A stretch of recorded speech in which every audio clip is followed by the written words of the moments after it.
Okay, let's do a quick mic check. See how this goes.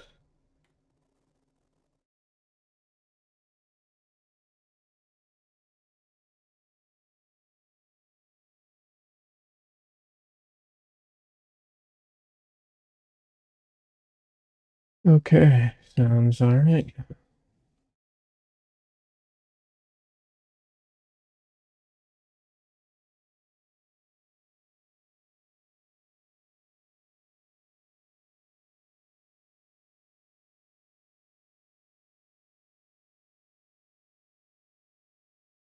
Hey, French fries. Thank you. I'm still, I guess recovering. Like I'm still low energy. That's why the low energy stream. Um, but doesn't mean I can't paint. So be working on a new painting in just a minute. How are you doing, French fries?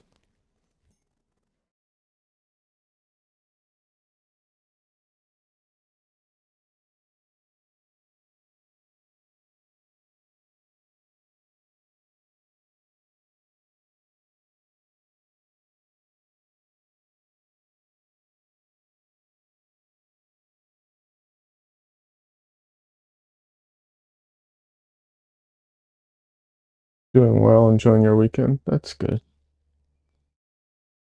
Glad to hear that.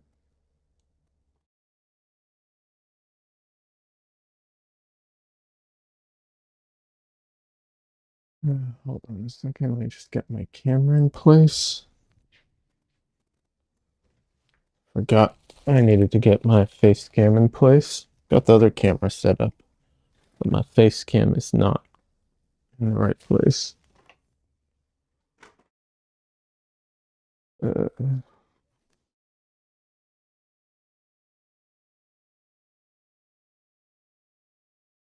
right.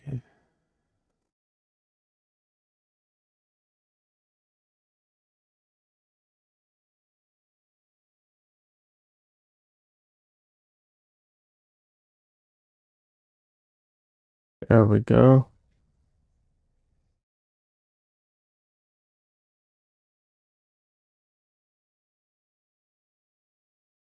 So, all right. Let's see.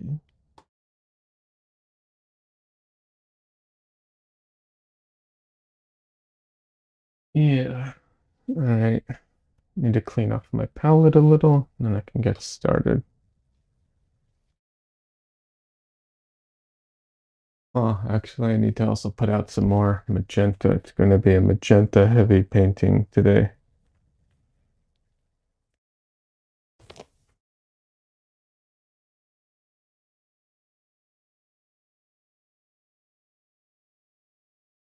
So yeah, just still recovering, feeling a bit low energy. Got some other stuff happening that's been you know, a bit draining. So just feeling a little low overall. But like I said, uh, at least I can still paint. So that'll be the focus today. I'm doing a magenta painting. It's not going to be a monochrome. I'm not looking to do a fully monochrome magenta painting, but it will be uh, mostly, we'll put it that way, mostly a magenta painting.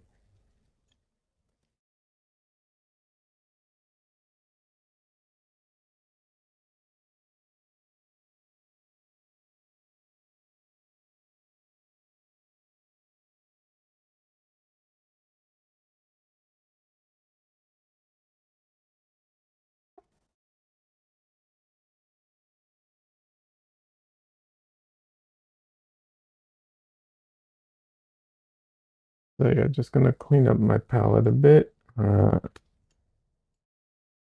don't want too much, what's it called? I don't want the other colors getting too much into my magenta until I'm actively doing it. Anyways, how's your week been? French fries? Anyone else watching? How's your week been?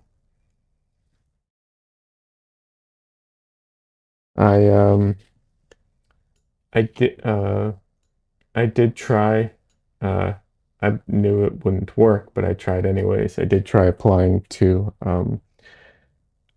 Portrait Artist of the Year. Um this guy, official Portrait Artist of the Year. Not surprising. I am um what's it called? I I cannot actually apply for it because I don't live in the UK, but yeah, at least I tried. Disqualified, that's the word I was looking for. Yeah, I'm automatically disqualified or not eligible rather. Not disqualified, not eligible. That's the word. Yeah, not eligible because I don't live in the right area, but you know, thought I'd try anyways. Mostly as a joke because I knew that I wouldn't be eligible, but you know, if if for some reason they'd forgotten to put it on their website or something, I would have done it.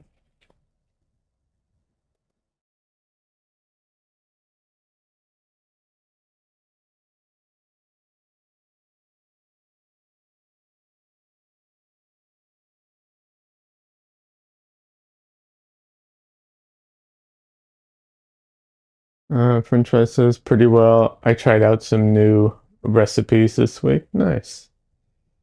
That's cool.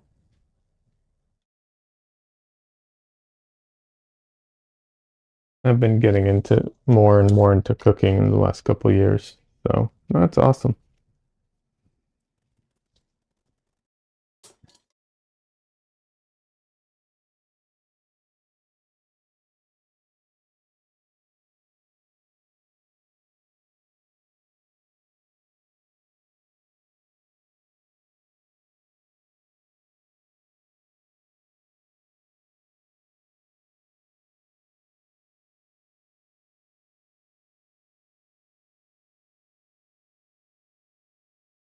I'm a pretty slow cook, though. That's one thing I find frustrating about cooking. It takes so much time, and I'm not quick.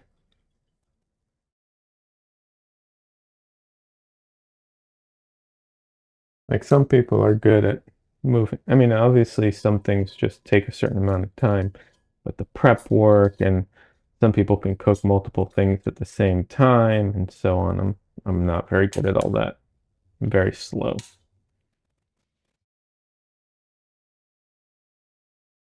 So it all takes me forever, unfortunately.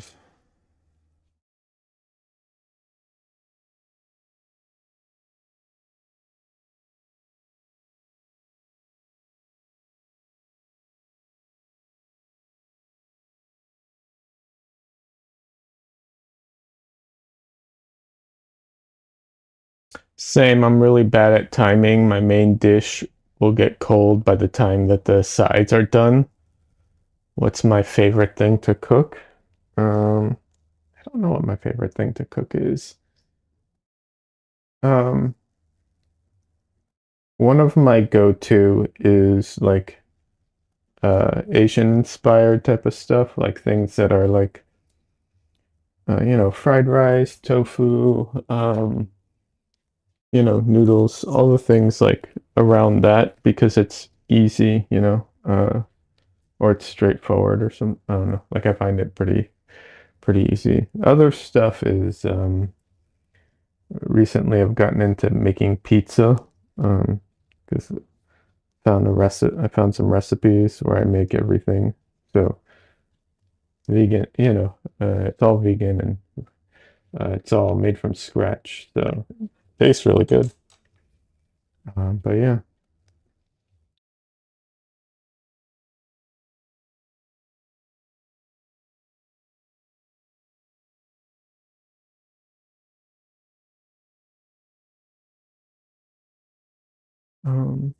Trying to think what's really my favorite thing. I don't know that I have like a favorite, but yeah, those are some things that the problem I have with pizza is that it's so much work, and then you're like the pizza is so much work. Um, it's not really that much work, but it's so much work for so little in return. Like it, it's not that filling, so you make it and then you're, out of it so fast. Am I vegan? Yeah, I went vegan in 2018. I've been vegan ever since.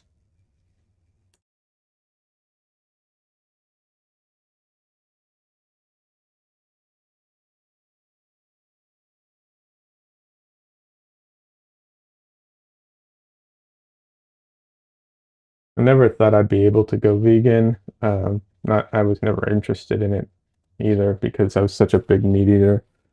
But it was funny. I went vegan in a week, and once I went vegan, I never looked back.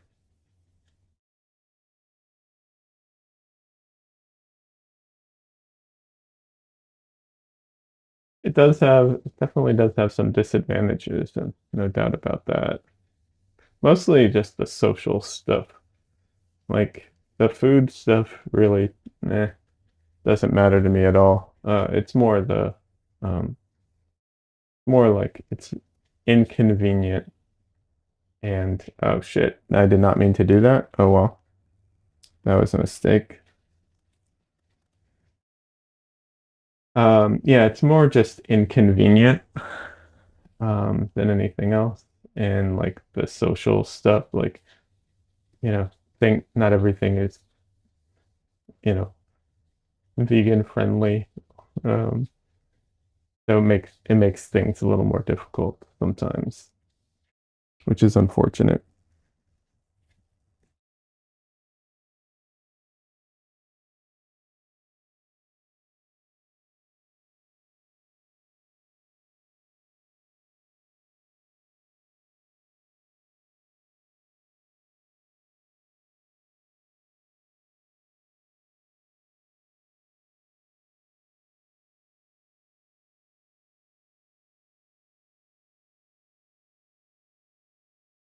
All right. Yeah. Recording.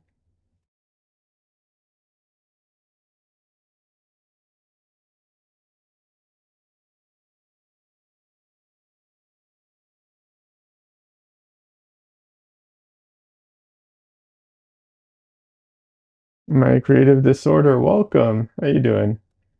I'm sorry, I forgot what your actual name is. Like I see your channel name. My creative disorder, by the way, for anyone watching now or later, has a really cool YouTube channel where he does art related videos and vlogs, and yeah, go check him out.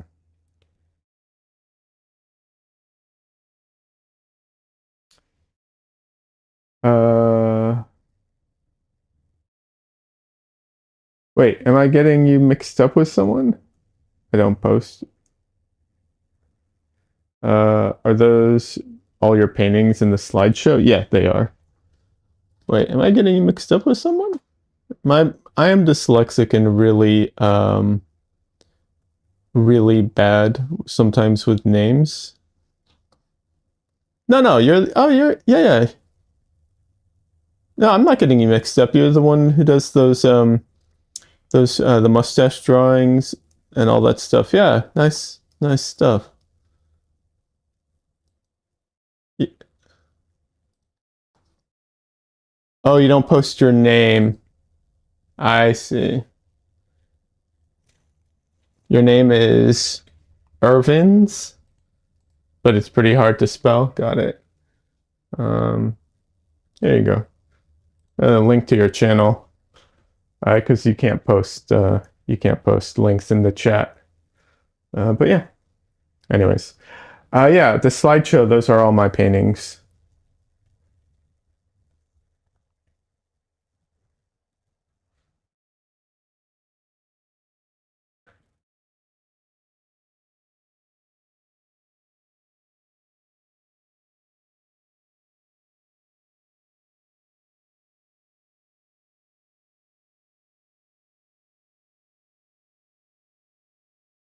Yeah, I have too many paintings at the moment in stock. I need to do a sale or something and get rid of some.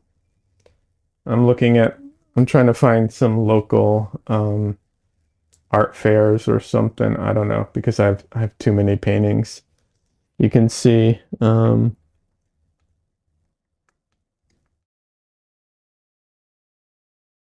you can see all the paintings behind me, and that's not even all of them. So I have too much too much stock. I need to get rid of them.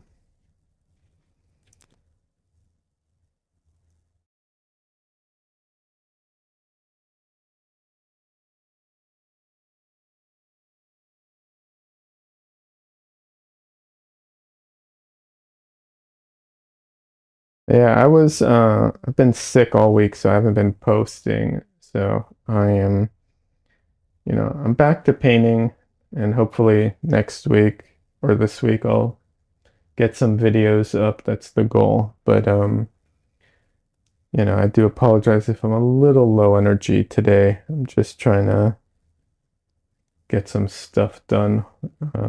But yeah. Hey Ike, welcome. Hope you're feeling better. Feeling better, like I was just saying, a bit low energy still. Um, you know, uh, in addition to being sick, I had some personal stuff that I will not be sharing, but life can be draining sometimes, you know. My creative disorder says amazing, love your paintings. Thank you so much. And I've really been enjoying your videos, by the way. Everyone who's watching now or later, just check out my creative disorder. I really been enjoying his videos, and I really like his attitude towards art and videos. And also, it's you know, uh, YouTube, I think, has been dominated, and understandably so, by I'll say younger people or people who under certain circumstances. It's nice to see someone who has you know a family, kids, having his whole um, and still pushing towards things like this. Uh, my creative disorder says it's 11 p.m., so low energy is good. I'm going to sleep in a few minutes. Hey, no worries. Um, but thanks for stopping by. I appreciate it.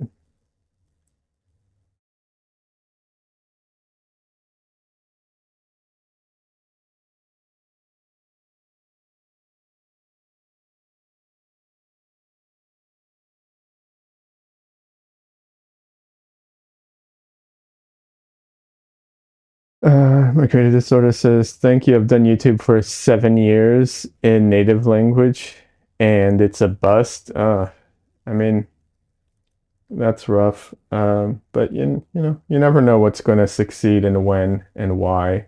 You know, people people think that what's it called? You know, there's the people who tell you how to be successful and how to succeed because that's how they did it. A lot of times that's not even going to work for most other people. They were just lucky or, unique circumstances that it's, confirmation bias type of thing. So you never know. But it's nice to see you keep going with it. Now you're throwing it all against the wall and hoping it sticks. I hope it does too, man. I really do. For you, I think that'd be great. I really like your content, and I liked your book. I thought it was funny. The what's it called? The graffiti book. I don't know that it's the most practical thing, especially today. Like I know you made it years ago, so you know. Um, and not everything has to be the most practical either. That's another thing. I sometimes fall into the, oh well, it's not practical. Not everything has to be practical. People buy stuff because they love it, not because it's practical. Um, but I do like the idea of it. I thought that was funny. Um, but yeah, I'm all for I I love supporting people who are um obviously artists, creatives who are trying to make something happen and who are genuine and also positive people. Like those are all things I like supporting. So when I come across it, I like supporting it in any way I can.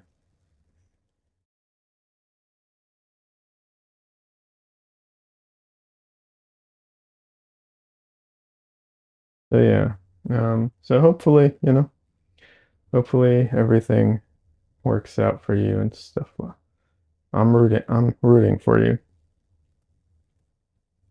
Um, yeah.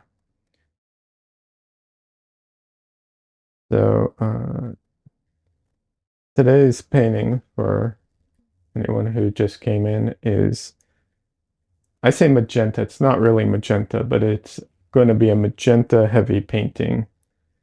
And the reason I say magenta, but it's not really magenta, is because I'm not using magenta. I'm using quinacridone rose, which is a little redder and a little, uh, a little warmer than magenta and more saturated. Let's see. My creative disorder says, so I wanted to compliment your work. Um, Thank you. I appreciate that. Um, yeah, so quinacridone rose, the reason I use quinacridone rose and not magenta is I can actually mix magenta with quinacridone rose. I cannot mix quinacridone rose with magenta unless I get a extra red. I know magenta is supposed to be the primary. Pigments aren't perfect. In theory, magenta is the primary and rose isn't. In practice, because of the way pigments work, rose is more of a primary than magenta. And it depends on the brand though, because it's a little brand specific. Yeah. Um, Ike says, I've given up on understanding YouTube. I just make shorts every day and one video per week. But it's hard to understand why some shorts do 30 views and others and ones before and after do 400. I don't know. I have a couple shorts. Same. I just put out a couple shorts this week. I wasn't feeling well, but I just repurposed um, some of my videos, cut them down for shorts, and some of them have literally like um I think it's like 400, 500 views, and then one's like 30. I'm just like, oh, okay, why? I don't know. um but hey, on a little celebration, we passed the 600 um subscriber count. So yay, it's a small thing, but it's nice nonetheless. So my creative disorder says, I see you have immense skill. I may be wrong, but I see that TikTok artists who draw like the whole painting by pencil and then color paint by number is uh, not painting by numbers. Yeah. Oh, thanks on the congratulations, guys. Yeah, I don't know how people paint like that. I can't stay inside the lines and paint by numbers. I don't know how people do that. I can't do that. I'm not good at that. Also, I'll be honest, when I got into oil painting, something really funny happened, and I realized I'm better at painting than I am at drawing. And I've always been an artist who, like, I originally I wanted to be a comic book artist, and I did work in comics, indie comics mostly briefly. But that was my goal, to be a comic book artist. And I do work, well, I'm in between jobs at the moment, but I do work as a storyboard artist for TV animation, which is, drawing and everything. Um, but I'm a better painter than I am at drawing. Just something in how my brain understands putting it together. Um, yeah, makes more sense to me than drawing. I don't know why. Um, so I'm not saying drawing's a very good skill and very useful in painting, obviously. I still use it a lot when I need to. Um, but the idea of drawing the whole thing and then you're taking the time to draw the whole thing and then paint into it, I end up covering the lines and I end up going out of bounds anyways, and then I have to go back and forth and it so I don't bother anymore.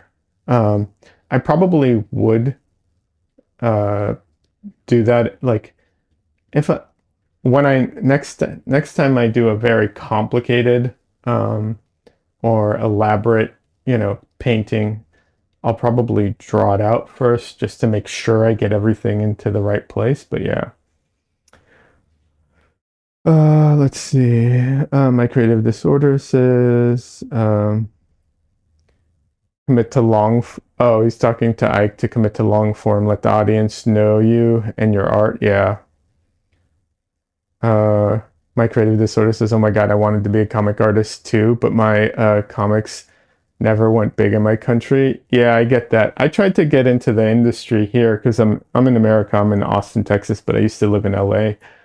And I used to go to Comic Con, like San Diego Comic Con, and my goal was to be, my goal was to get hired by Marvel and DC. Like that was my goal.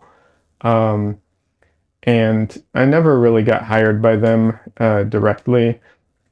I was in talks with Marvel at one point, with an editor at Marvel, and he basically was saying, give it time. You're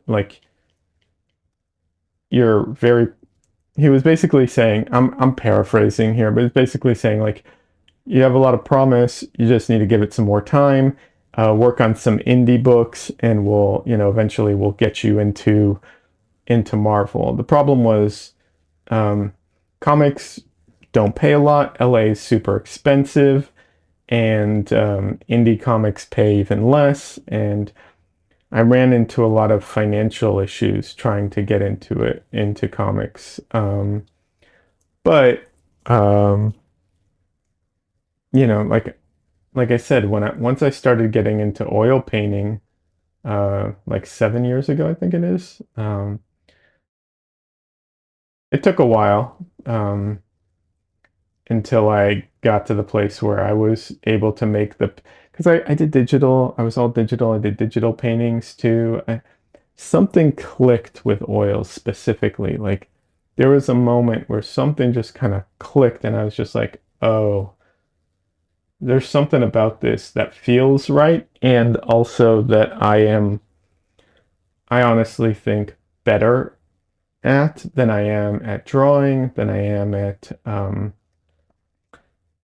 digital painting. Basically, there's something that I am better at this than I am at any other art form, essentially.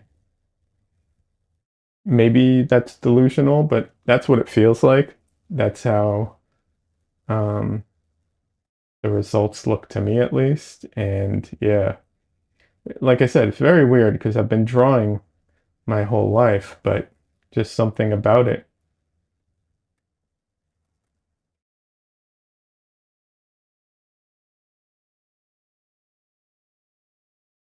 French fry says, I also wanted to get into comics, but something about oil I just found enjoy more. Nice.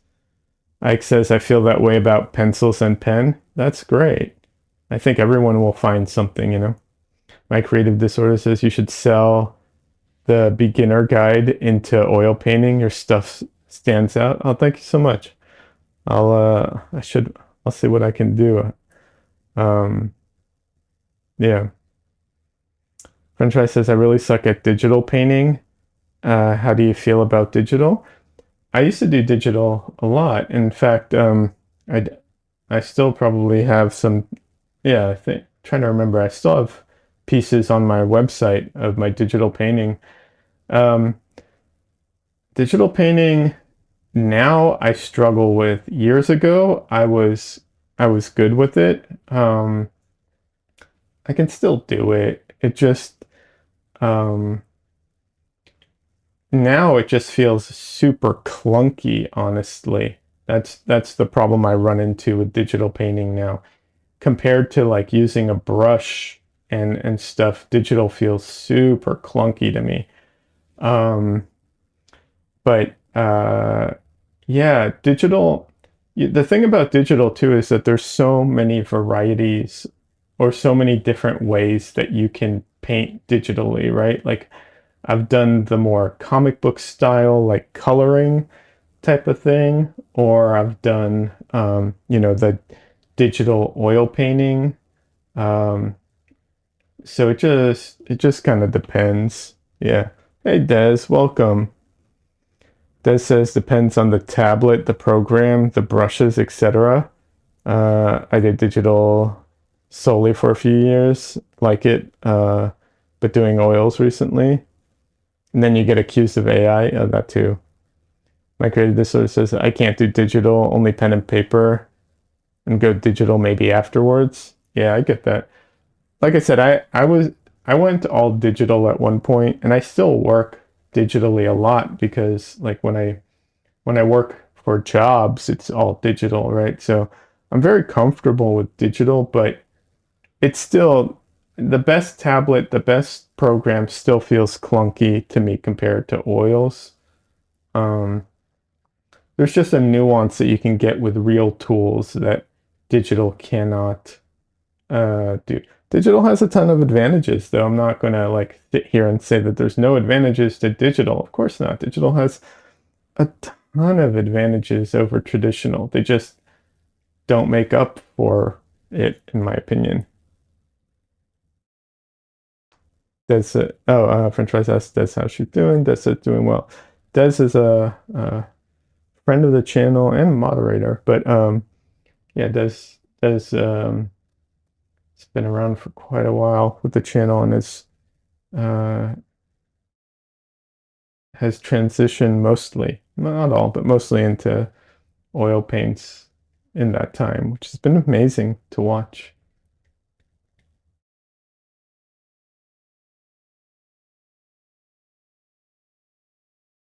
But yeah,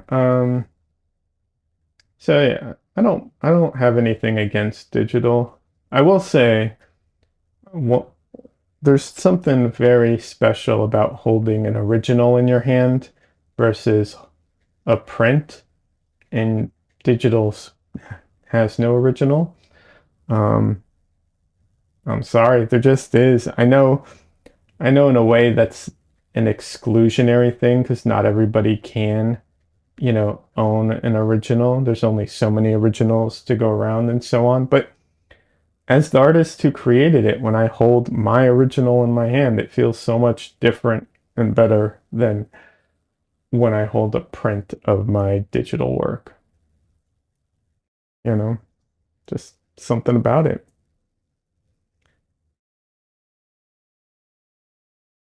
Creative Disorder says, I heard on the news today that only AI promoted art in US will have no copyright coverage. Um, Only AI prompted art. Well, in in America, the way copyright works is a person has to create it. So if a person doesn't make it, which prompting doesn't count as making it, yeah, there's no copyright cover. However, there's still going to be legal battles because what's going to happen is they're going to say, okay, I used the AI, but I made modifications and I changed it and so on. Someone's already tried that and it didn't succeed, but they're going to keep trying that, and these big companies are going to keep doing that. There also comes into issue other issues like the artwork might not be copyrighted, but let's say a company like Disney uses their characters and uses AI. Well, the image might not be copyrighted, but the characters are, and so on. My creative disorder says, yeah, the same goes for printing your photos. Digital image is one thing, physical images is totally different thing. Yes, yeah, I agree. However, I don't think I'll ever get into, oh, never say never, right? But I'm not going to get into traditional film photography anytime soon. But I do understand what you're saying, and I do think that film photography definitely has something special compared to digital photography for that same reason. Also for the skill that is required to capture a good image on film versus digital. Totally different thing. In fact, I have a digital camera. Obviously, I'm filming with one right now. But my uncle gave me an old DSLR that he had. Um, and DSLRs don't preview the image the same way mirrorless cameras do.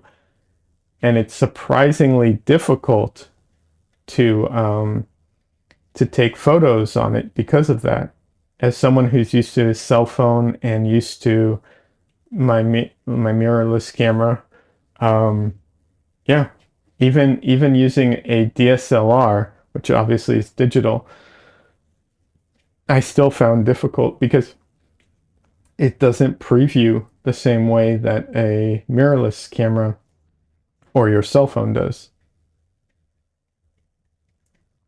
So the idea of doing film photography, totally different, totally different. Having said that, the one thing that I find frustrating with film photography is that, if I'm not mistaken, it uses gelatin in it. And yeah, I find that frustrating. But that's a small thing. My creative disorder says, no, no, no, I don't use film. I'm all digital. I just use my printer for my prints. Film is overrated and unnecessary. I do, I do think so overall. Um, but there is something, anytime you do something that is so fragile, so one time, so like there is something unique to it, right? Like there's no getting around it. But I understand what you're saying. Um, and overall, I think you're probably right. You don't have to use film to get great photos. But it does add something to it. Definitely up the difficulty level. That's for sure.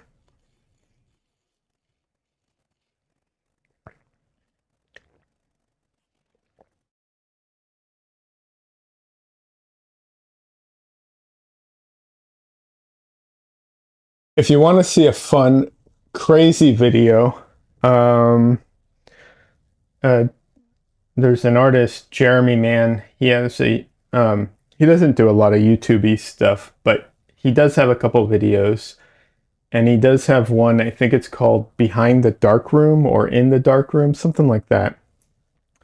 And he talks about his process of like getting into photography and everything, and talk about unnecessary. Now, here's the thing: I like his paintings. I like his photos. I think the video is very entertaining. I think he is crazy for doing what he's doing. Um, but the videos, and I think it's very unnecessary, but I think the video is very entertaining. So if that is something you're possibly into, and I think a lot of people here would be, yeah, go check it out. It's a fun video on YouTube. Like I said, it's totally unnecessary. I mean, talk about like taking things to an unnecessary point, but I did enjoy it. I did enjoy it.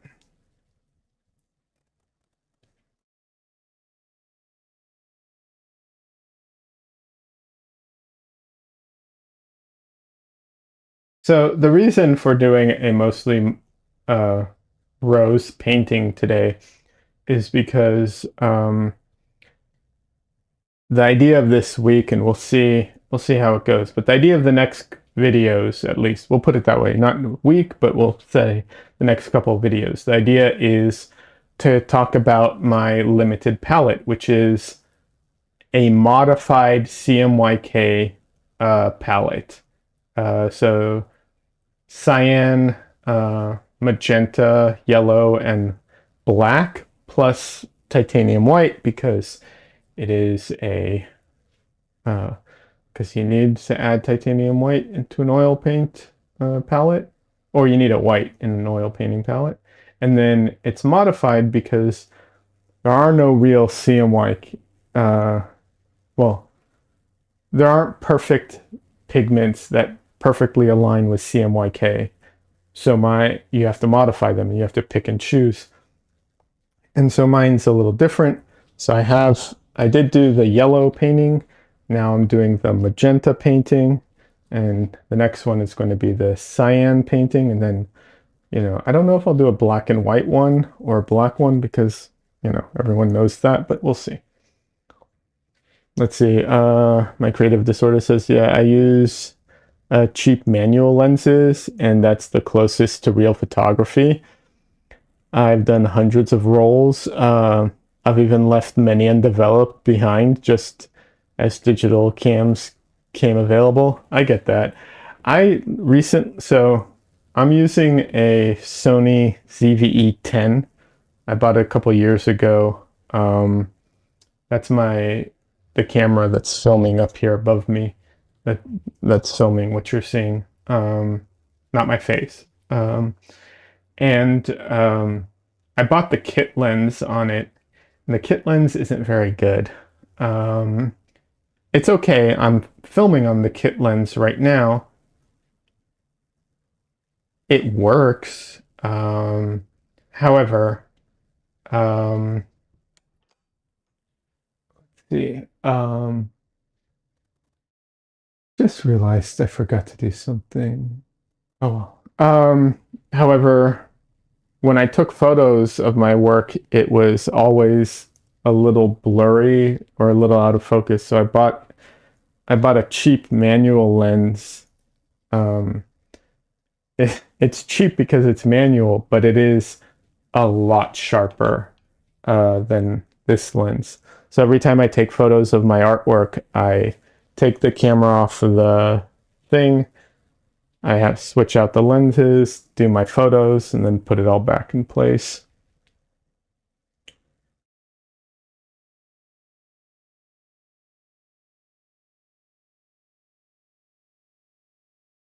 Only thing is, I do wish it had a viewfinder. I feel like I may have messed up buying a camera that doesn't have a viewfinder.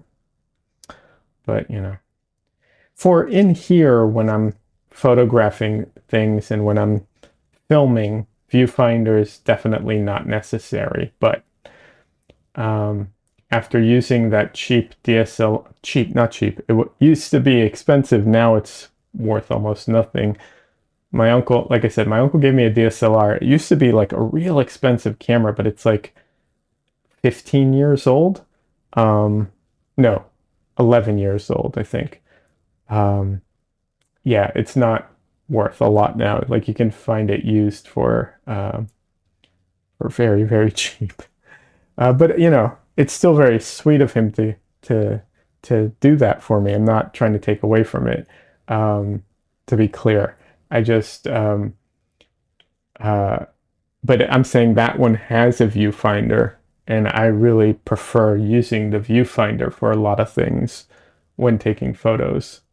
So I kind of feel like maybe I messed up buying a camera without one.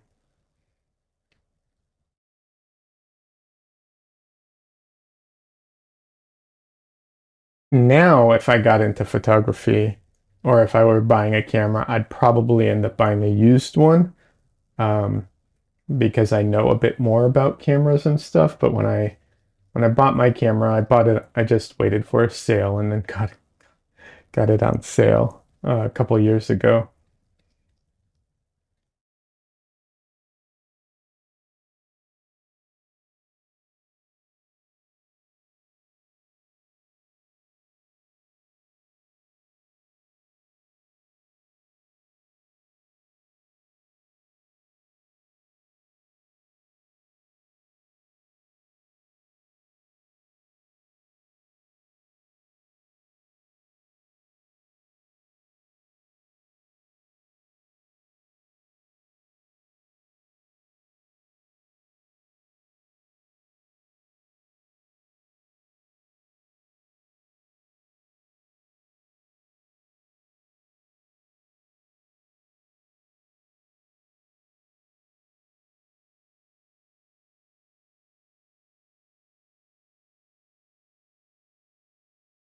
So right now I'm just trying to cover up the the board just to make sure I'm not going to cover everything, but I just want to get most of it covered in oil and paint.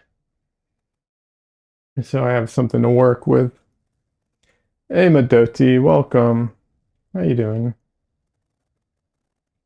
Oh, Madoti, if you haven't been keeping up because you've been on Twitch, I have been under the weather for like the last week.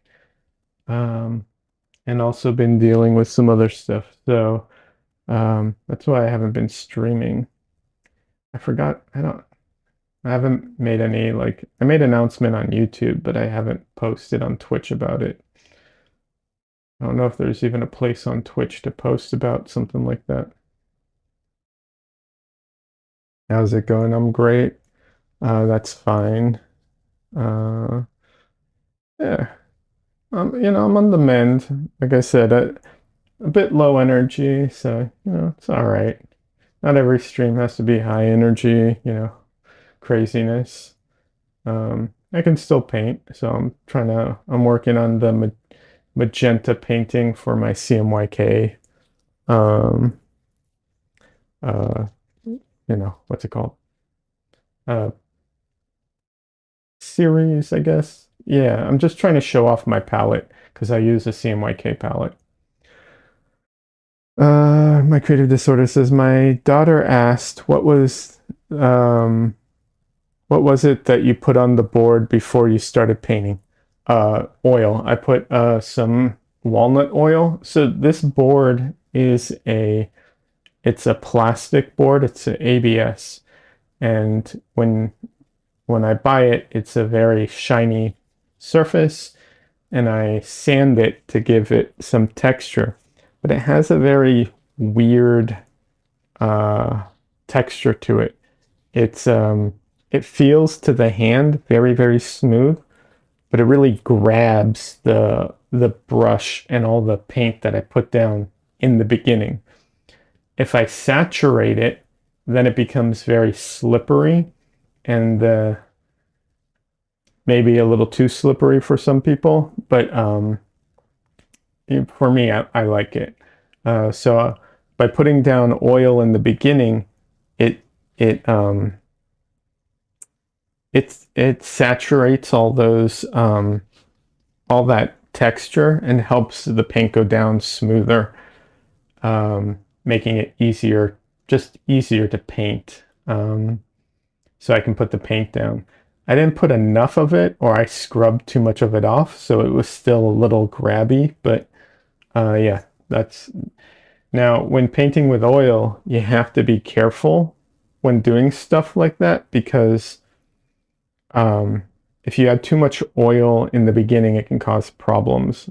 Um, there's that whole fat over lean thing with oil paints, but because I'm painting directly into it as I go, it's not a problem. Madodi asks, "Is it made for painting?"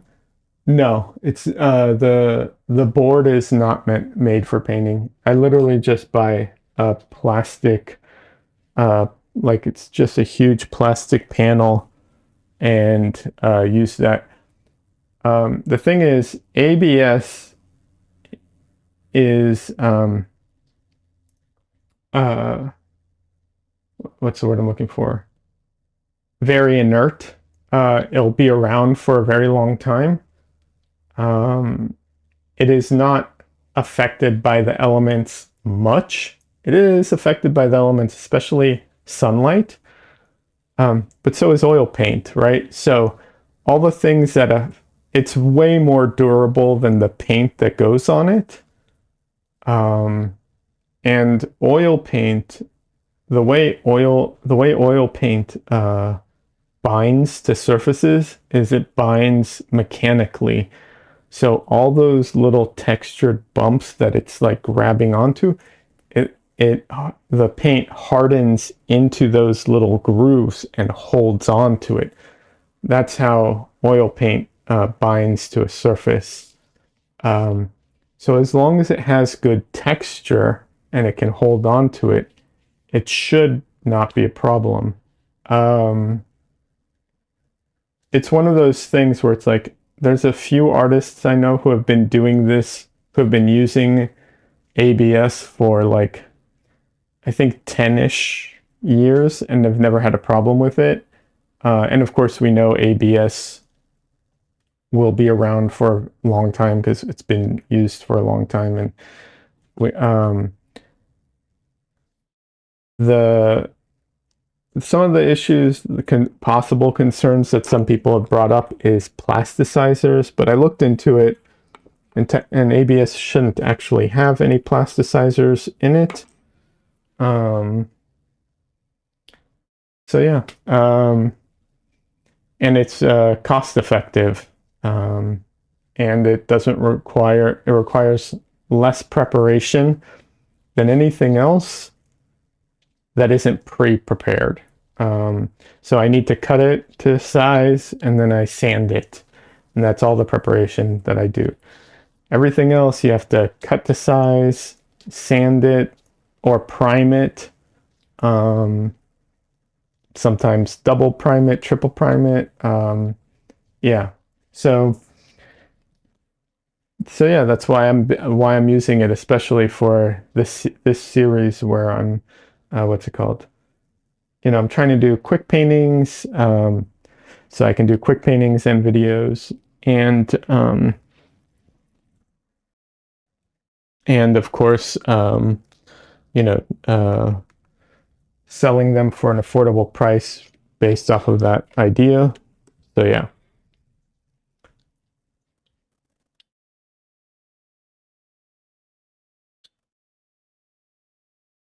Have I ever painted on wood?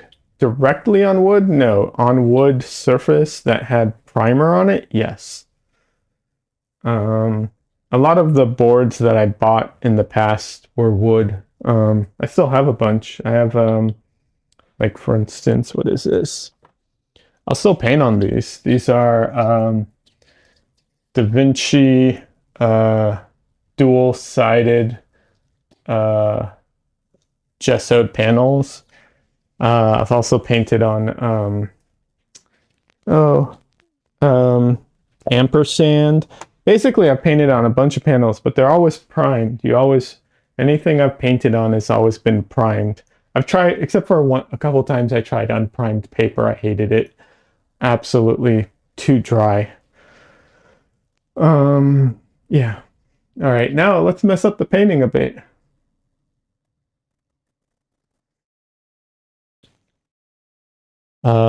So now what I'm going to do is I'm using a brayer. It's a printing, tool usually, and I'm going to mess up my painting. And the reason I do this, I don't always do this, but the reason I do this is because it will help my painting in a bunch of different ways. It will push the paint around, filling in all the little gaps that I missed. It will also physically thin down the paint if I put thick paint down anywhere.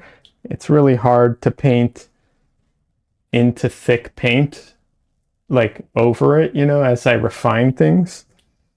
So it helps with that as well. It also helps me not be too precious about my painting, which I personally used to have some issues with. Not so much anymore, but still sometimes. It also can help me, and I don't always need this, but it can help me get more of a moody painting because it kind of, because it blends all the colors together, it makes them, it averages out a lot of the color, which, can help it feel more moody, hazy, stuff like that. Also, it gives me a good base to use my my Photoshop technique for figuring out where things are located. And a lot of times I will try and keep some of these abstract elements in my painting for later so that I have, you know, some fun abstract elements in my painting.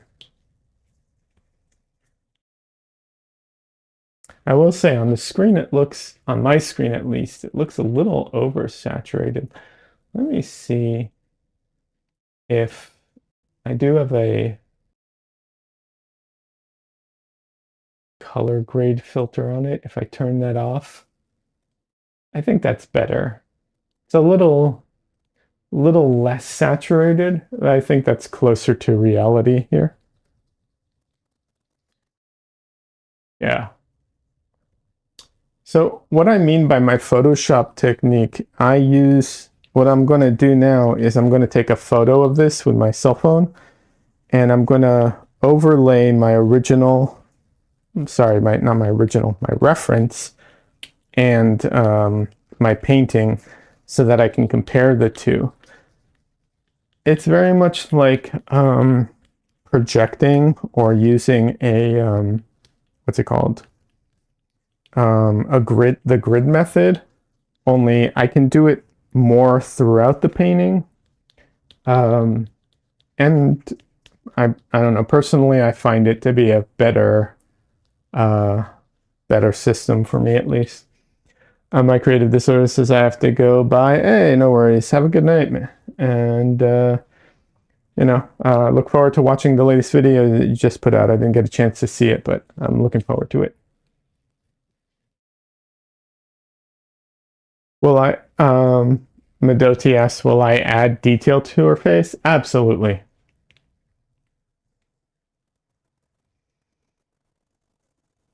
Absolutely.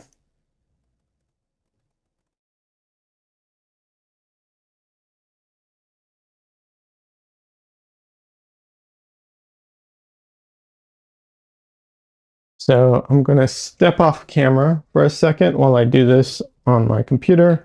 I do not have it set up so that my camera can follow me, but I'm still here. I'm just going to be off camera for a second. Yeah.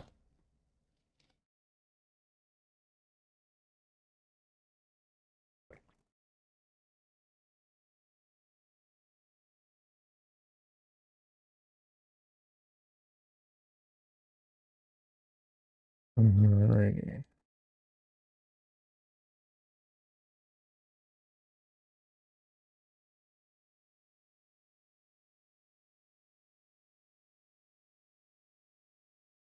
Alrighty.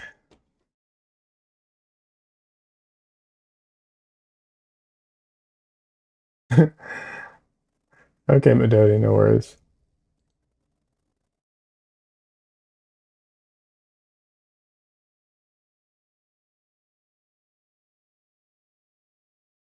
Do I clean the the brayer? Yes, I do. I just wipe it off. I don't like clean it more than that. I just wipe it off.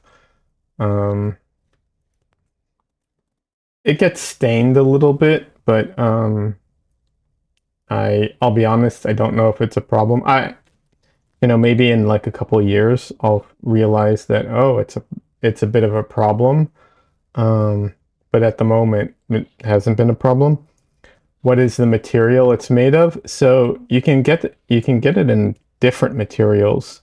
This one is like a rubber. It's like a softish rubber. Um, Not like super soft, but just a little soft.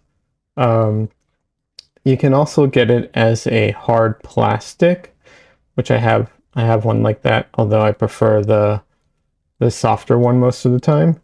And I think they have one that's like a glass or something. I don't know.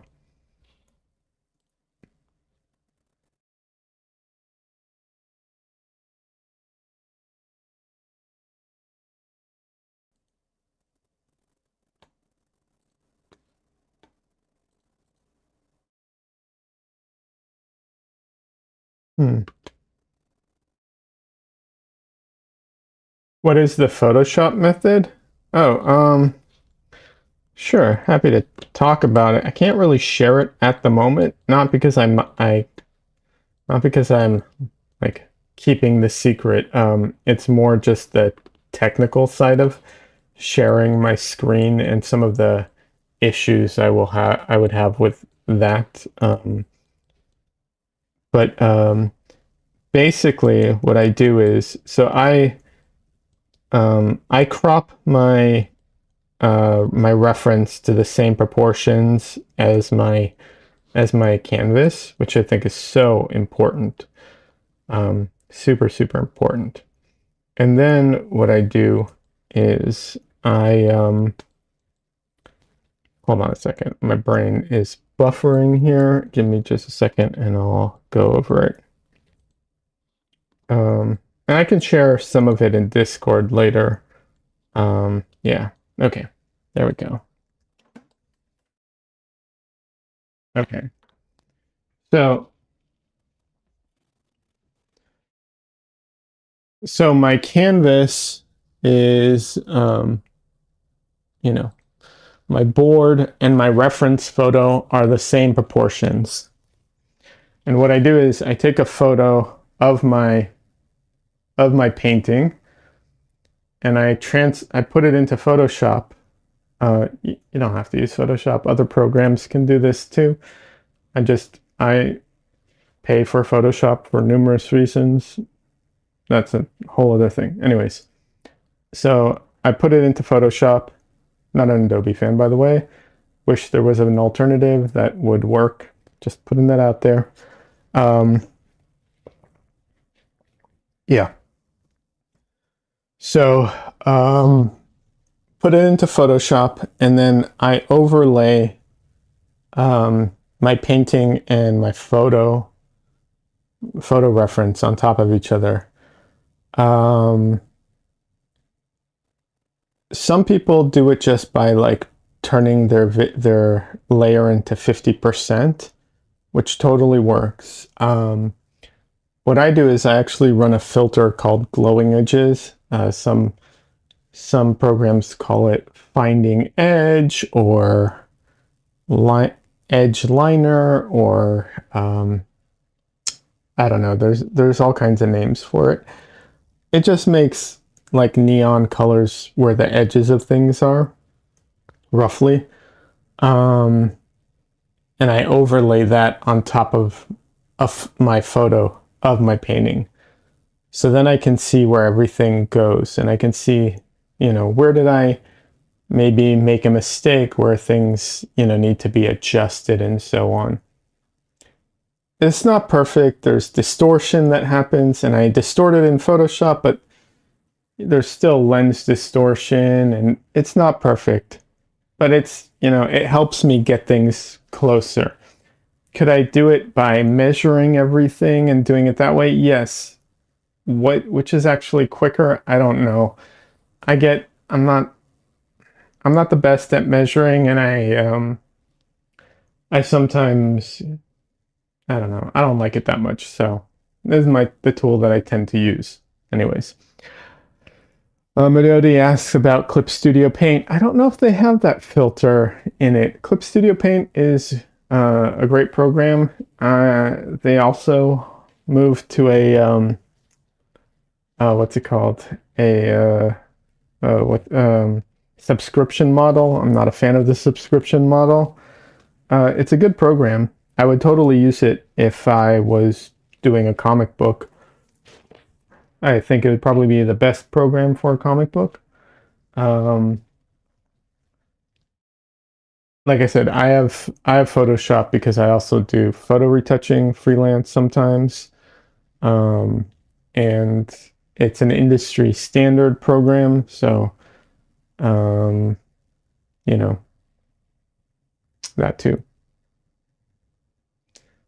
Amadoti says I paid for it once though. Yeah, they used to be, Clip Studio Paint used to be a one-time payment. Now they have a subscription model. They still have a one-time payment model, but they made it super complicated because it's like you won't get any of the updates and all this nonsense. I don't know. I have issues with how they're doing that. You know, the most consumer friendly program, I think, is either Krita, which is free because it's open source, or Procreate, which was like a one-time purchase of like $10 and is still usable. You know, and you get all the updates and everything. But yeah, whatever. But yeah. Um,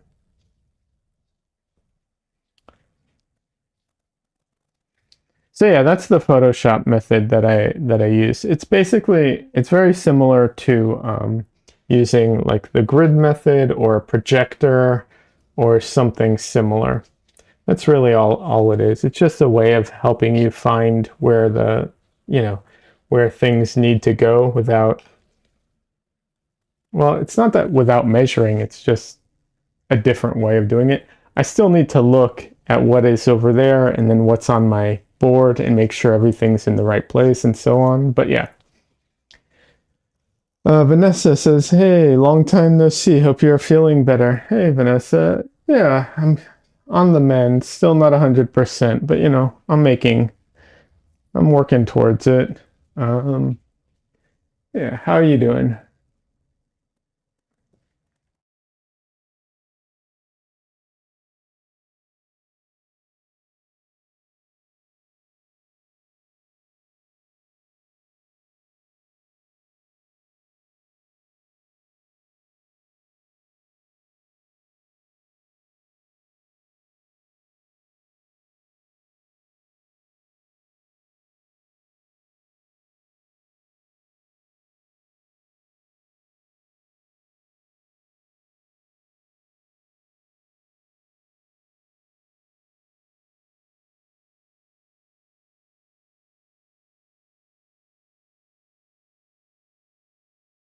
Usually, when I'm using the Photoshop technique, the one thing that you run into is that you can only kind of draw placement of things. You can't really paint while you're doing it because what's it called?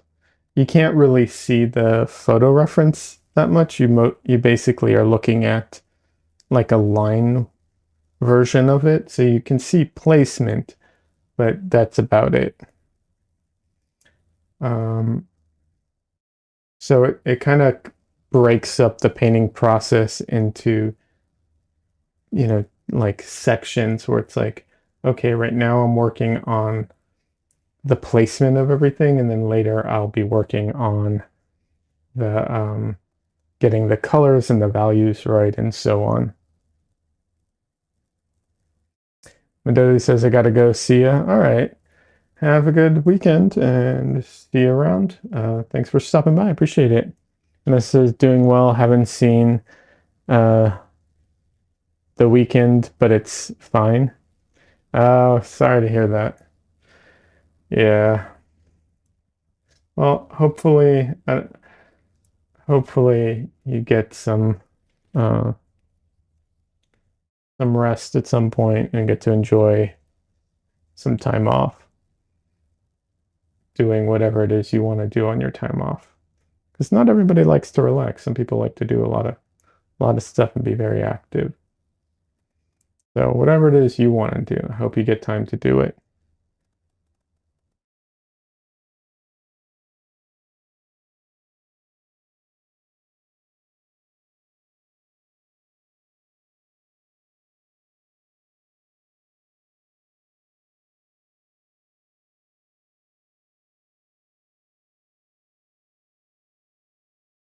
But yeah, today I'm doing my magenta painting. The idea is that so I use a limited palette, a CMYK palette. Um, so I wanted to do a CMYK paintings. Probably not going to do probably not going to do a black painting just because it's like, you know, black and white paintings aren't exactly new.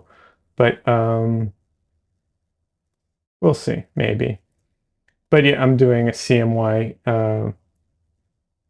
paintings, so I'll be able to talk about like, you know, the particulars of my particular CMYK palette because it's not the traditional CMYK palette because pigments are imperfect and you know, so it's a modified CMYK palette.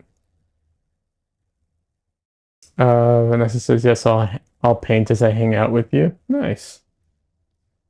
That's great.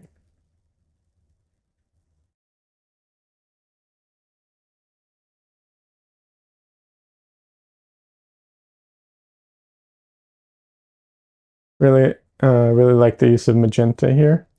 Well, thank you. Yeah, it's a beautiful color. Technically, and I know I'm being pedantic, but it's because this is part of what I'll be talking about.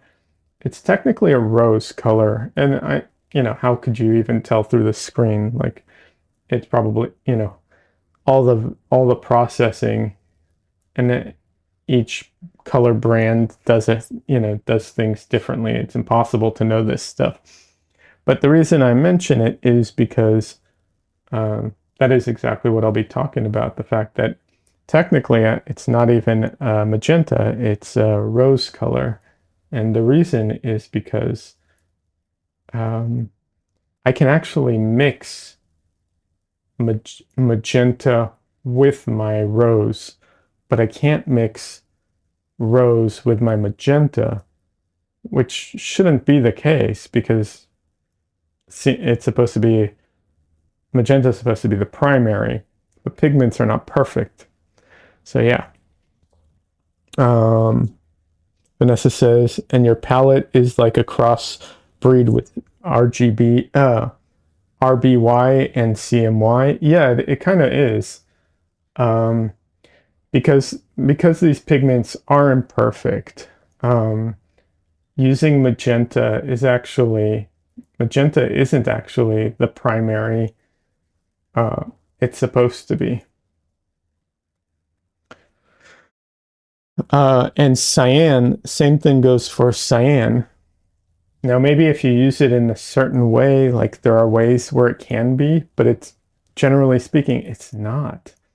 That's why I don't use cyan. First of all, there is no cyan. There's like things like cobalt teal, for instance. Um, but yeah, um, but yeah, that's why I use the palette that I do. And to be fair, it's not a perfect palette, like a perfect limited palette that can paint everything. Such a thing doesn't exist.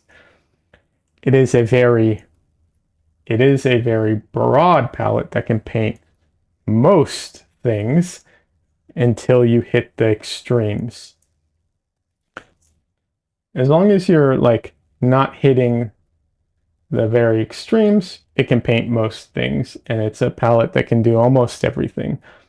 When you hit the most extreme, you know, colors in the gamma range of the palette, or past, you technically can go past the palette, it breaks down. Everything has a breaking point, and that's where this palette, you know, does. But there's nothing wrong with that. It's just recognizing that, there is no such thing as a perfect palette, and that's okay. But it is a very broad palette, so it does have a very large range. Good Vibes says, please come my house. I mean, the video can stream to your house, but I am probably not going to make it over to your place.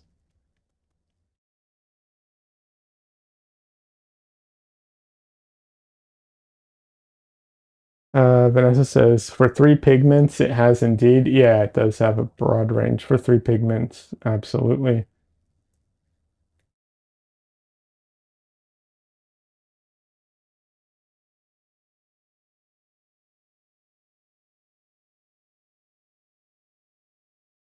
Hey, Heather. Sorry I'm late. So, So tired from the parade last night. I've been napping all day. Hey, no worries. What's the parade? I missed out on your social media stuff. I didn't see.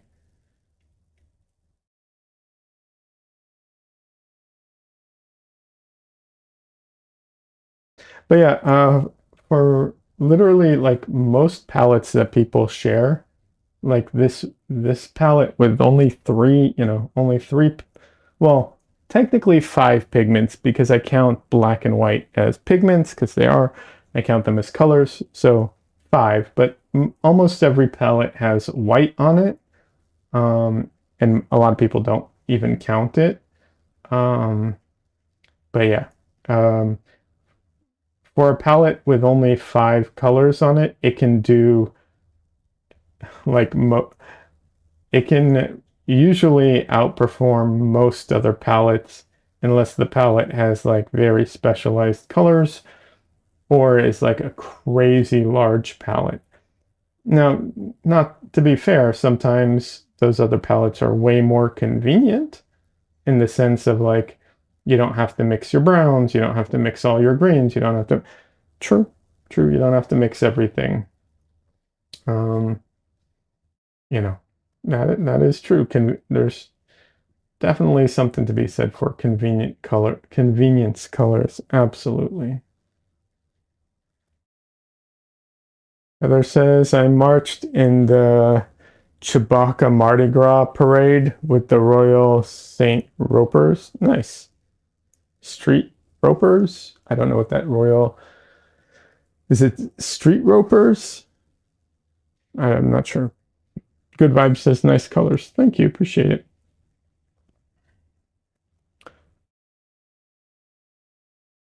So yeah. And also, to be clear, I don't think that everyone has to use or is better off using this palette. It's an option that, I personally prefer. Um, and so that's why you know, that's why this painting and that's why I'm going to make a video about it and talk about it and so on. Some of there's definitely some drawbacks. Like I said, the convenience is definitely one of them. Um, the other would be, what's it called? Um, the the blue is the blue can be a little hard to deal with. So I know a lot of people struggle dealing with phthalo blue. It is a very strong color that likes to bully other colors.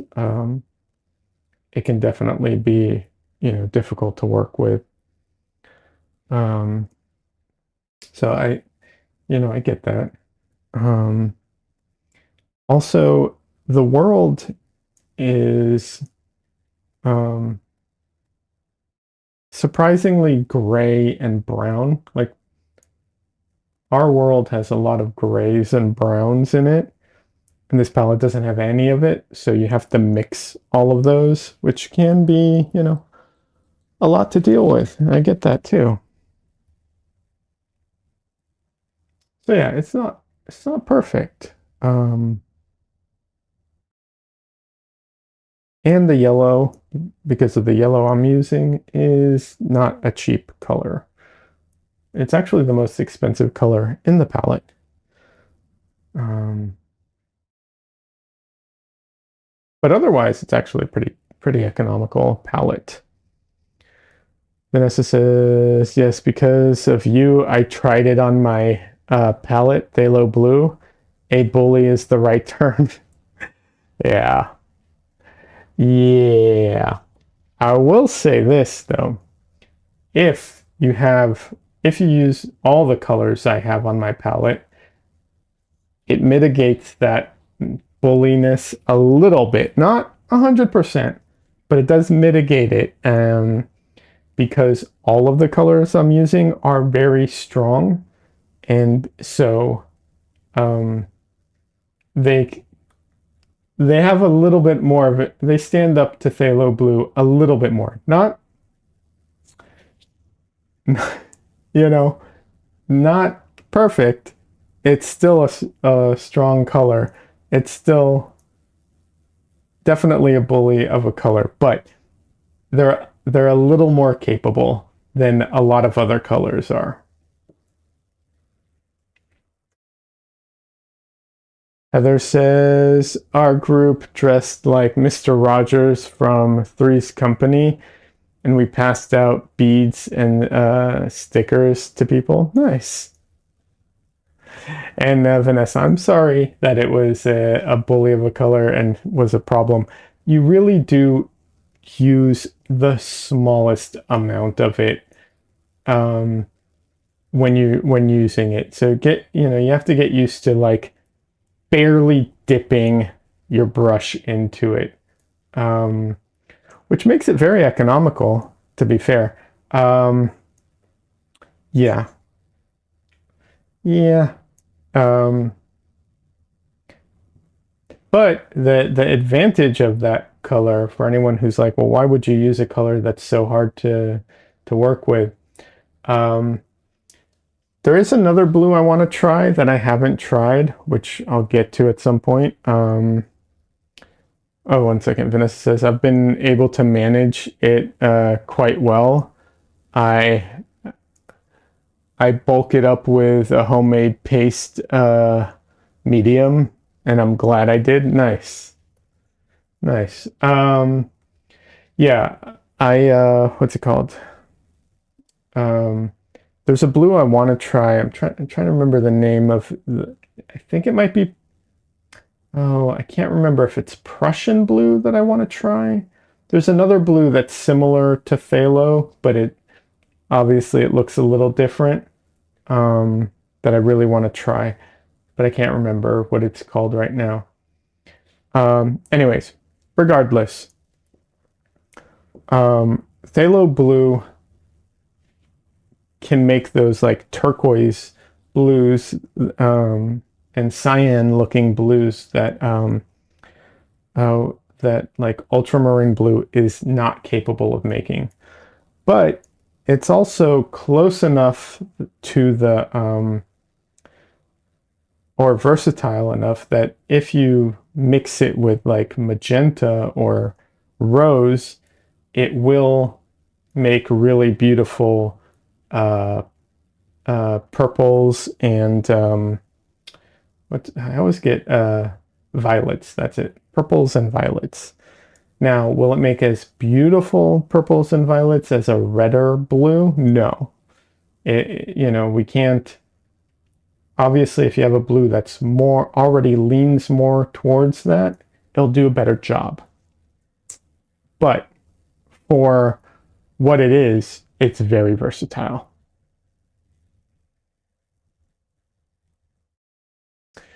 Let's see. Vanessa says anthraquine, anthraquinon. I don't. Yeah, sorry, I don't know how to pronounce that. Question mark. I'm assuming that's a blue. Probably not, because that's not the blue. I don't know that blue. Let me stop the recording for a second. I just realized I'm going to grab a different brush.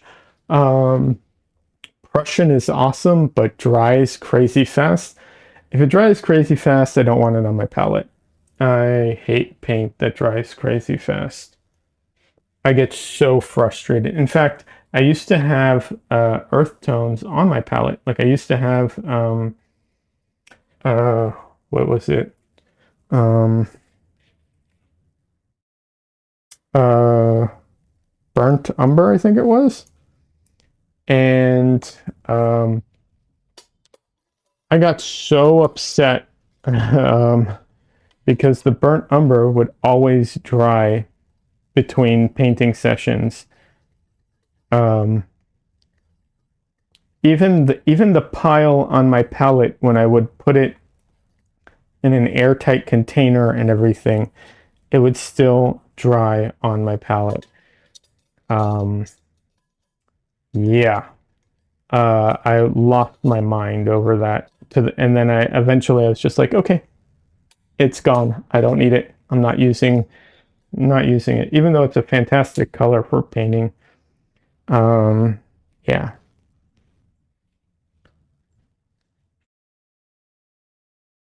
Hey, Justin. You have a cat friend saying hello.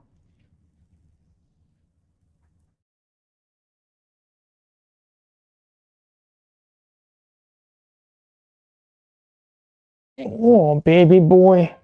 Hi. Hi, baby boy. Thank you for the licks. I don't know why you like to lick my nose, but okay.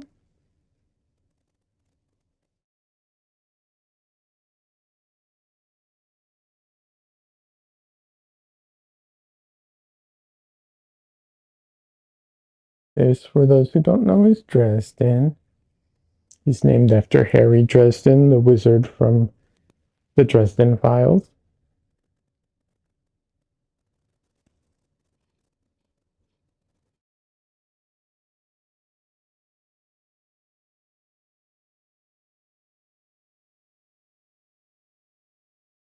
Hmm.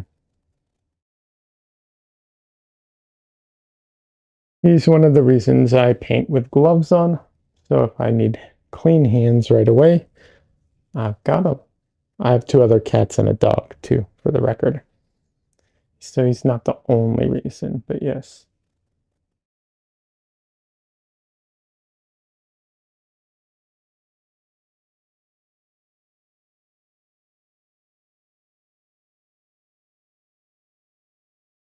Oh, Vanessa, don't worry. I'm dyslexic and I still butcher it.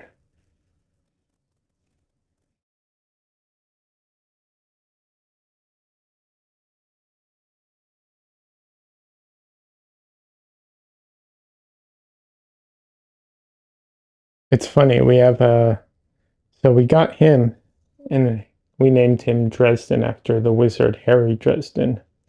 And then, like 2 years after we got him, I think it was 2 years after we got him, we ended up getting a dog, um, who's was a rescue, and all our animals are rescue, but we got a dog who was a bit older, and he already had a name, and his name was Wizard. So we have Dresden named after a wizard, and then we got a dog named Wizard.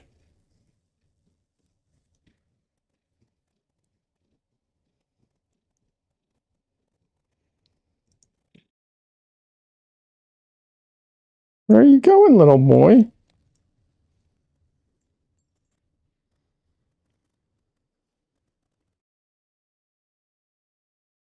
Okay, okay.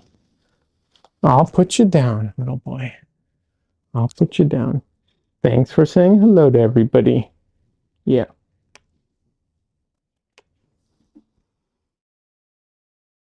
here you go. Ah, so much hair. I literally brush him daily, and I still get so much hair off of him. I'm not kidding. I have a brush right here because he'll come in and hang out with me, and so I'll take a break and I'll start brushing him. But still, so much hair comes off of him. It's crazy.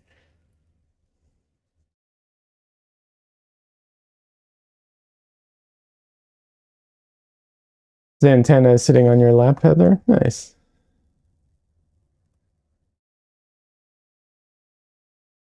Vanessa says, I feel you. Even if I had stand oil and or walnut oil, umber, dry way too fast for what I'm doing. Yeah, no, they're very frustrating.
I try to reuse my gloves, so I write on them right and left, so that I know when they're inside out and I can reuse them.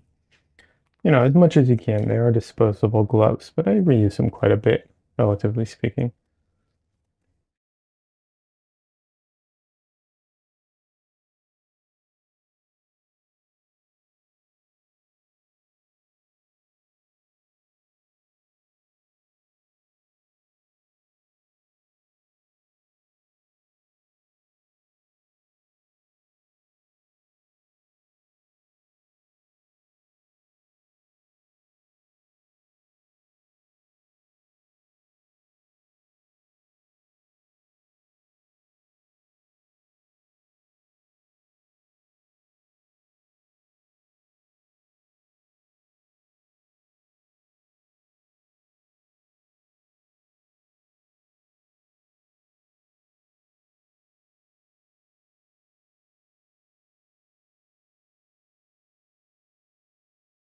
I'm trying to remember the other blue, but for the life of me, I cannot remember what it was right now.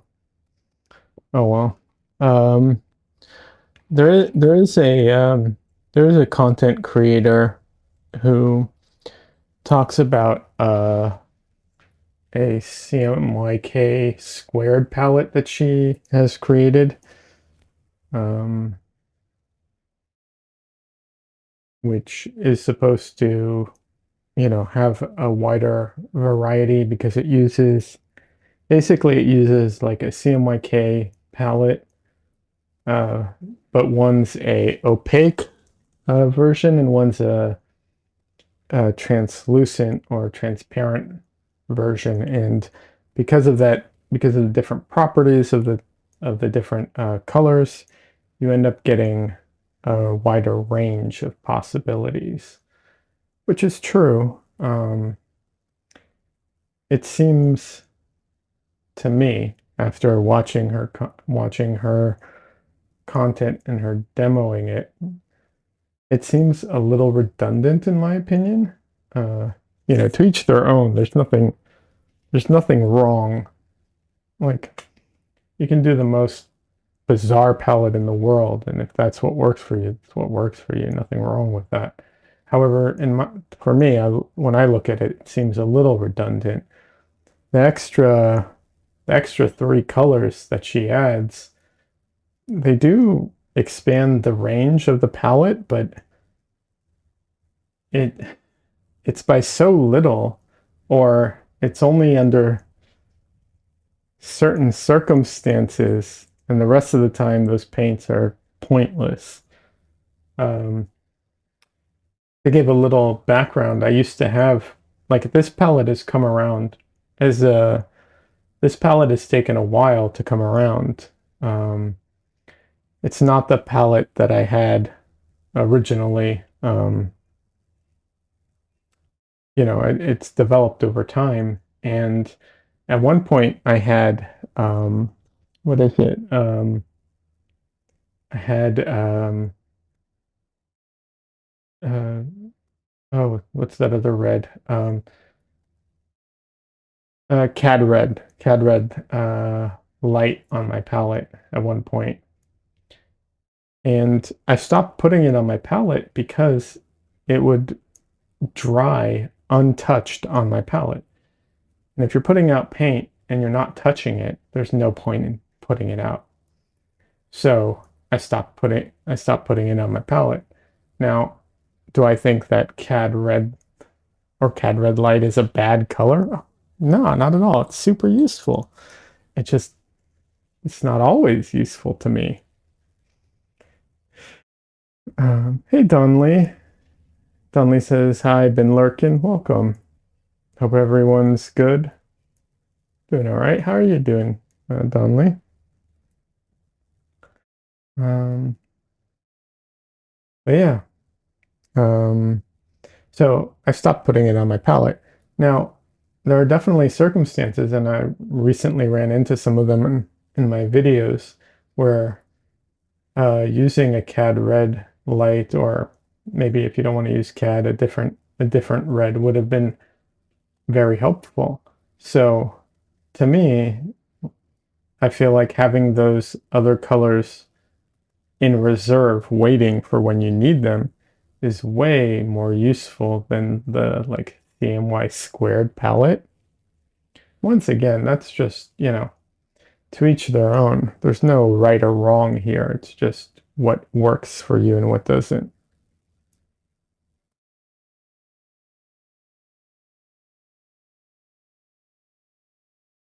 But in my mind, I see I see the benefit of having like side colors that are, you know, waiting to be used way more helpful. Like red or I have a phthalo green emerald, um, or it's phthalo green yellow shade. I could never mix that color. It's way too bright. So if you need a bright green that has a yellow shade to it, you know, there you go. I have a cobalt teal. I have a tube of cobalt teal. I can mix very close to cobalt teal, but I can't mix cobalt teal. My pigments are not capable of that. So if I need cobalt teal straight out of the tube, yet there's no substitute. However, if I take cobalt teal straight out of the tube and then mix it a little bit with anything other than maybe a little bit of white, it is absolutely redundant and pointless with my palette. Um, yeah. So it really depends. It's very nuanced.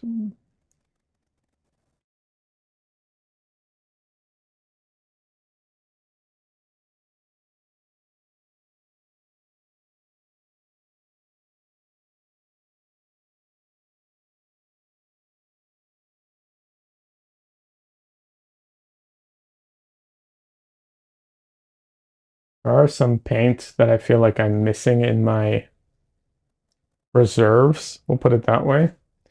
Um, I really want to get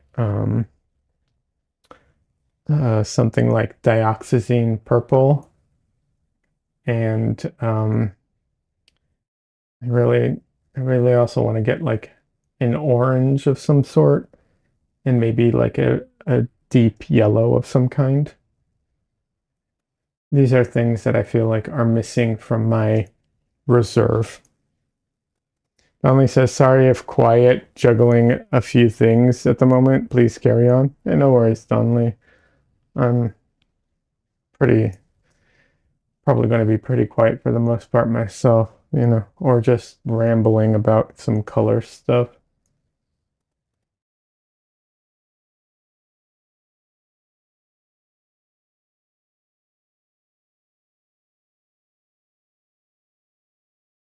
But yeah, there's definitely some colors that I really want to pick up at some point so that I have in reserve if I ever need them.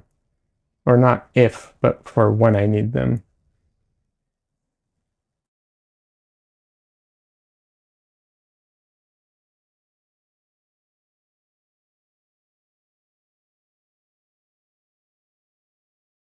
So yeah, um, the thing is, you know, I know everyone knows this. Oil paints are expensive, um, and it is hard to buy paints online because without seeing the paint, it is so difficult to know what you're getting and if it's the right thing. Uh, so many, what's it called? So many brands. It's so frustrating because like the same paint, the paints have a pigment code on the back, but it's almost meaningless sometimes. One second. Donley says, I really like the look of your painting so far. Thank you. Appreciate it. Vanessa says, so true. Yeah, it's so frustrating because the pigment codes are supposed to tell you, like, okay, this paint has this pigment code, so it's going to look like this or that, right? And it can give you a ballpark, but it's still so hard to know because, for instance, um, quinacridone rose, which is the paint I'm currently using, is pigment code PV19. So you would think, okay, any paint with PV19 in it will look like this paint, right? That logically makes sense. Nope. PV19 um, can look like this. It can look more red, like more like a um, CAD red, or maybe not CAD red, but more like oh, what is that? I forget the name of it, but like fire engine red, let's say. And it can also be a straight up violet. Like there are violets that are PV19, which makes sense. It's a violet pigment. Um, the same thing is for almost all the CADs.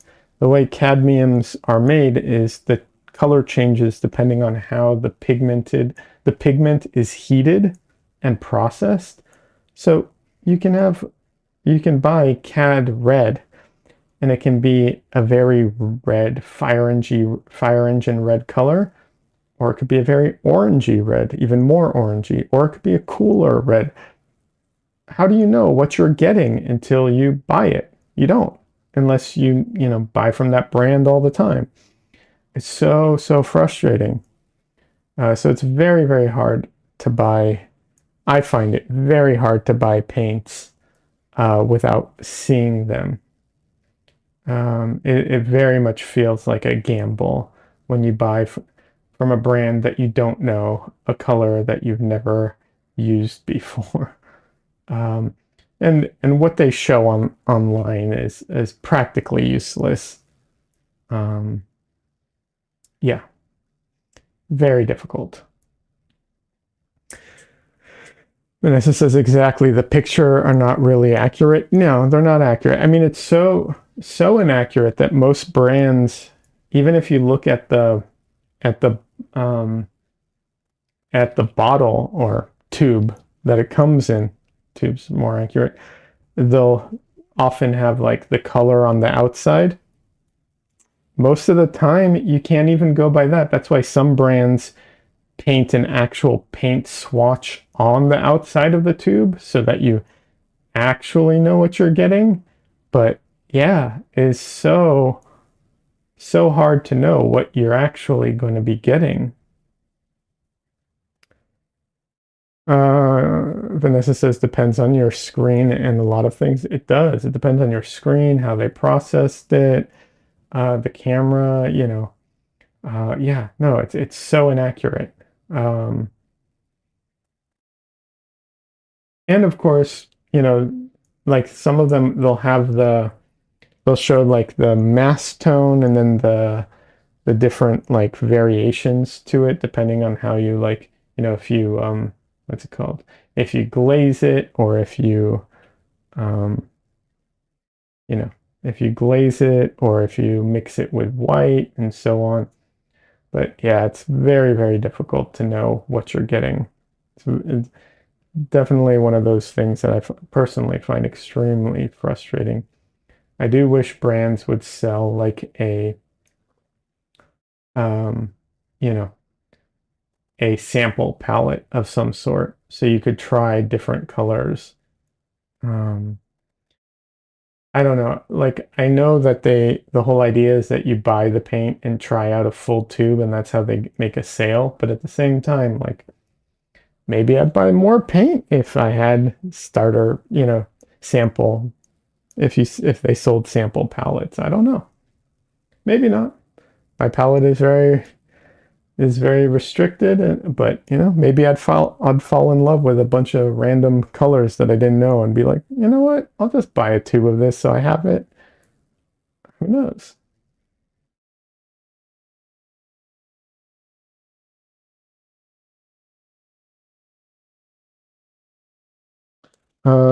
Vanessa says some have a painting chart, but most of them are really expensive. Yeah, yeah.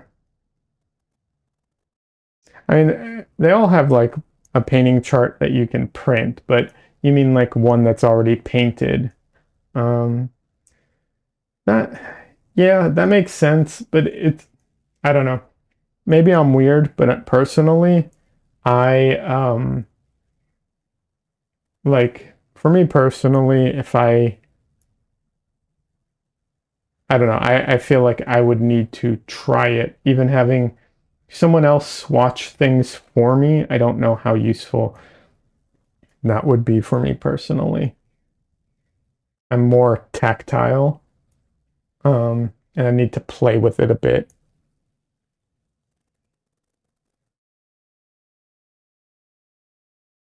Vanessa says I would love a hand painted chart of some brands. Yeah, Vanessa says that I have a few, but not in oil. Yeah, yeah, yeah. Yeah, like I said, I don't know. I'm on the fence. I would like to play with them, but maybe yeah, apparently I'm asking too much or, more than they can do or whatever, willing to, or it's not profitable for them. And I get it. They need to make money. I do understand that concept. I do wonder, like there are definitely brands that I have avoided because I haven't been able to try their paints, right? It's like, okay, I'm sure the paint is good, but I'm not willing to take a chance. Vanessa says it's more for color accuracy. Yeah, I get that too. I definitely understand.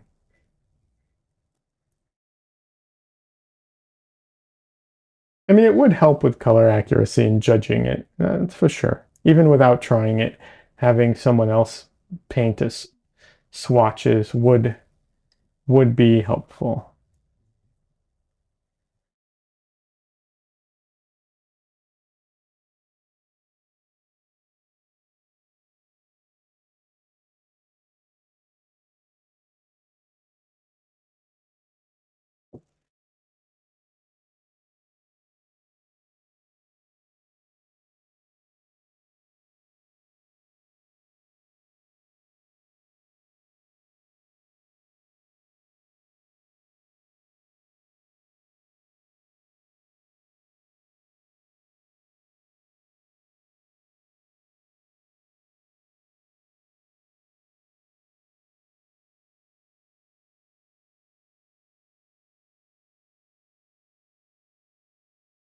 So yeah, you can see me struggle a little with um how slippery the surface is now when I put paint down. If you see me essentially putting paint down and lifting paint up at the same time, that's when it's like too slippery. That's what's happening here. Um, and like you can kind of see it better here than in a lot of other instances because you can see the black of the board come through a lot of times when I put color down. That's what that is. There are ways that I could mitigate that a lot more than I'm doing. The reason I'm not trying to mitigate it too much is because I um I know I'm going to make changes as I go, so it's not a huge concern. And part of the mitigation would be to probably not probably part of it would be to load the brush up with more paint, which will make it harder to paint over. So it's not worth it for me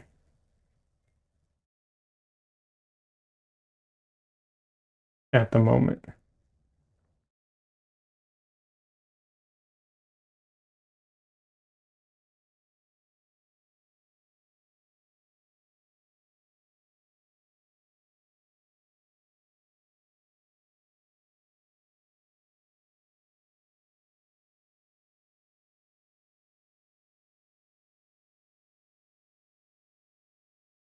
He has some outfit elements that I don't know that I'm going to keep them because they're so like I can tell what they are, but I don't know that you'll be able to tell what they are in the painting because of how like small they are.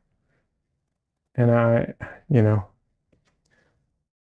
I don't want to, basically, I don't want to put in a ton of effort for something that you're not going to be able to even see or understand, given the size of it and everything.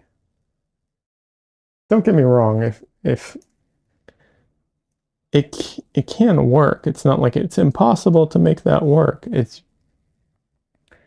But you know, it it's under the like certain circumstances, which I'm not sure I'm willing to do in for this painting at least. It might not even add to it, it might subtract from the painting overall too, is the issue. That's definitely something that like takes a while to realize that a lot of times adding in being accurate ends up subtracting from the painting versus adding to it. But yeah, alrighty.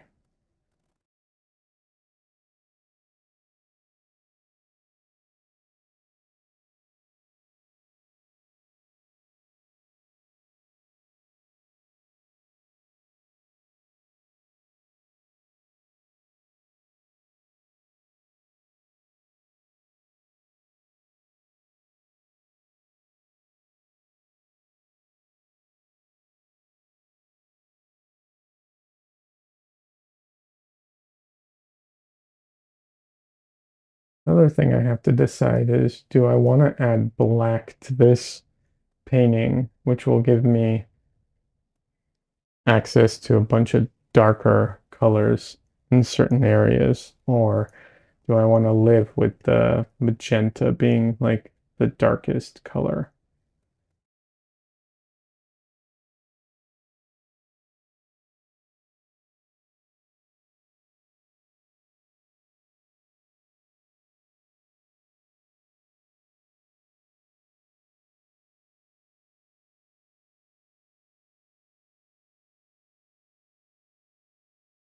Right now it has some spots where the black from the panel is shining through, and it's giving me, darker spaces than the magenta is capable of.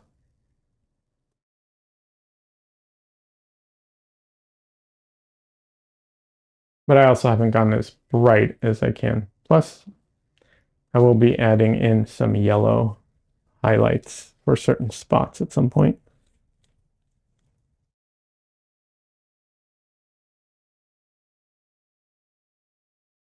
All right, let's see.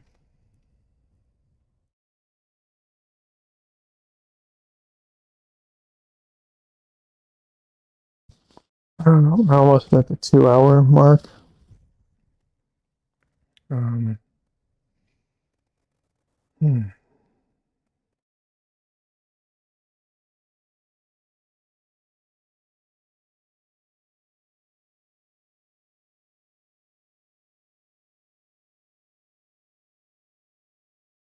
I actually, you know what? I'll be honest. I think I might be calling it a day. I can feel uh, my energy draining really fast. Um, yeah, apparently still bouncing back. Going to take a little longer than I thought. I don't know. Yeah, I can just feel it. Just I don't know. I can push, but I don't want to push myself. I think I probably need to just take a break and go, I don't know, lay down maybe, sit down at least. Yeah. French fries says, get some rest, Leon. Hope you sleep good. Thank you, French fries. I appreciate it. Yeah. Yeah, I think I'm gonna call it a day. Vanessa says, listen to your body. Yeah, it's tough sometimes, It's hard to do that sometimes, but when I took a minute to step back and look at the painting, I think I started feeling it. I was like, okay, I need to listen to my body exactly. So the painting so far is coming along pretty nicely, I think. Yeah, hopefully I'll have videos out this week. We'll see what happens. Yeah. All right. All right. Thanks, Heather. Um, thanks everybody for stopping by. I appreciate it. Yeah, thanks everyone. I appreciate all the support and I don't know what else to say. But yeah, thanks thanks for hanging out. Thanks for, watching the videos and being a part of the community and everything. And I'll see you all later. Have a good rest of your weekend.